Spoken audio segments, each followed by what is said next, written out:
Jared, this is a great. What circumstances lead you to really need to purchase this building, and have this been an obstacle from the building owner to prevent this? So we have had heat outages from the time I was a child. Mhm. I used to take showers with boiled water every winter consistently. We had people breaking into the building constantly. During COVID, our building was entirely abandoned. So there's a full picture of abuse and neglect. And we realized that once we organized, we had power by being together, and taking ownership of the building needs to be finalized with something like legislation. Some of the hurdles have been just harassing us and trying to get us out, but right now they don't really have too much power. They are mandated to fix several violations before they Mhm. sell the building. So we're trying to intervene in that process. Well, thank you, thank you. Just brief question. So we've been working on, the TOPA legislation. There are now two different versions of the bill. The Senate Housing Committee did report the bill last spring. Just from testimony here and from all of your experience in the field, there are. I guess I'm looking for actionability. There are buildings, including one that you actually live in, that are, in your view, sort of available to be purchased by the tenants if there were adequate capital. Is that a fair assessment? Absolutely, yeah. We're ready right now. Because I just would note that the budget, budget's coming around fast. The budget is the moment when we figure out whether there's a money available for a particular purpose. We have had. I think some of your organizations are actually working on some amendments to the proposed amendments to some of the existing legislation, and we do have an assembly version, a Senate version, which are somewhat different. I think Housing Justice for All, one of the broad coalitions we work with, supports either of those bills. But just to say, if we were to find some money in this budget for capital, for acquisition, for tenant opportunity to purchase with partners, nonprofit partners, you think you'd be able to make some of those transactions in the coming year? Yeah, absolutely. For my building, I can speak for us. We're more than ready. We've been organized for a long time. We would purchase our units.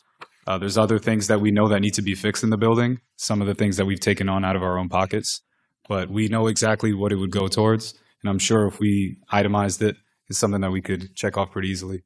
Okay, thank you.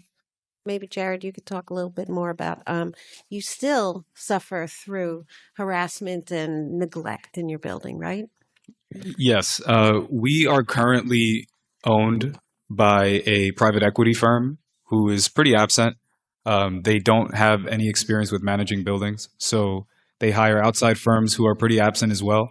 They are on delay for any repairs or any of our requests.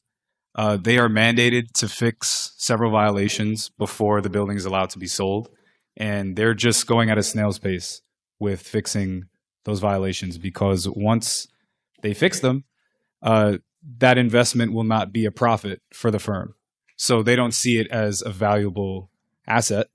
And yeah, they see it as an asset rather than our home. So we just want to intervene in that process and slow the struggle down, slow down some of the suffering, and take it into our own hands. Jared, so what is the building estimated to sell for? What do you think you need to buy this building? It is listed as $4 million right now, and I think that has a lot to do with some of the conditions that it's in.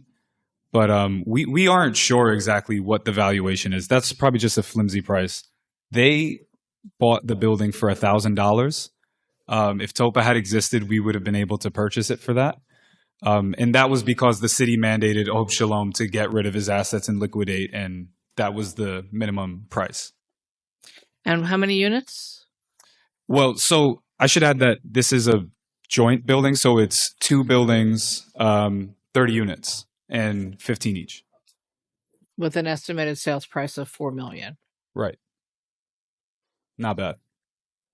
No, I mean, again, it's all dependent also about the infrastructure and how much more money you'd have to put into it.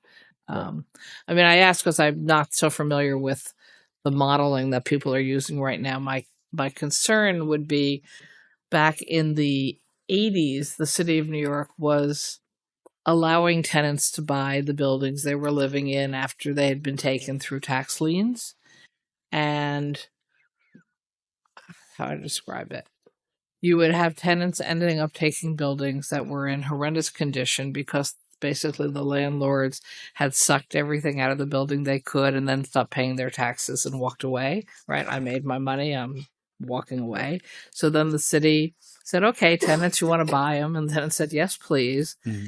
And then tenants ended up with very difficult situations because they didn't necessarily understand how much infrastructure work was required and how their their rent rolls weren't going to be enough to afford to take on the capitalization that was earned. I just don't want us to be walking ourselves down a path that ended up pretty sad. A lot of tenant ownership buildings back in the 80s.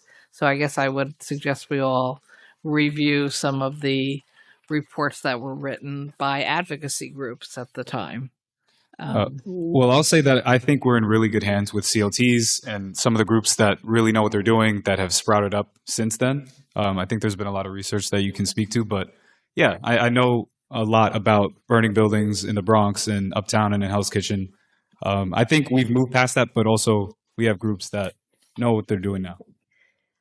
That's it. Thank you. And thank you, Jared, for enduring all the harassment, but still coming out of it with the zeal to succeed and provide a safe home for you and your neighbors. Yes, absolutely. We will win. Thank you. Thank you. This formally closes the 14th and final hearing of the legislature's public hearing series on the governor's 25-26 fiscal year budget. I want to thank everyone for their participation. I want to thank you for staying till the end. You are our closing act, and we appreciate your participation. Thank you very much. Thank you all so much. Thank you. Gary, it was a pleasure. Well,